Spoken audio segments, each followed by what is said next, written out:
Հիսուս ուզում է, որ քու հետդ անձնական հարաբերություն ունենա։ Դու Հիսուսին պետք է անձապես ճանաչես։ Եվ դա կատարվում է ոչ միայն քարոզ լսելուց, ոչ միայն եկեղեցի աջակցելուց, այլ ներքին սենյակ ունենալուց։ Ներքին սենյակում այնտեղ է, որ դու իսկապես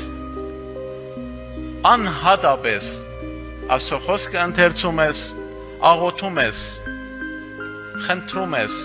հարաբերություն ես ունենում եւ առնում ես Իրանից, եւ հետը խոսում ես, եւ Իրանից ստանում ես։ Եվ Հիսուսը ճշմարիտ էր խոստում իմ մեջ։ Հիսուսով խնդրեցեք եւ պիտի դրվի, խնդրեցեք եւ պիտի գտնեք։ Ճշմարիտ է այդ խոսքը, բայց ում համար ճշմարիտ է։ Խնդրողներու եւ փնտրողներու համար ճշմարիտ է։ Իսկ չի խնդրող փնտրողը չի գտնի։ Ներքին սենյակում է, որ դու պիտի փնտրես եւ խնդրես, հիմնապես, բայց ներքին սենյակը այստեղ ար կարող է լինել։ Քո ներքին սենյակն է, հենց տեղում ար կարող է լինի սիրելիներ։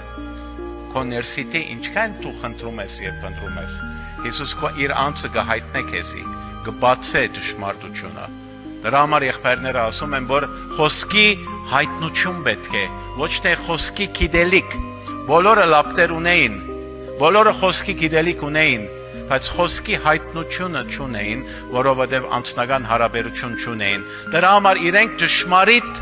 եւ սուրբ հավատ չի գար ներսիտին, թեև արտաքին թավանանք ունեին բոլորը։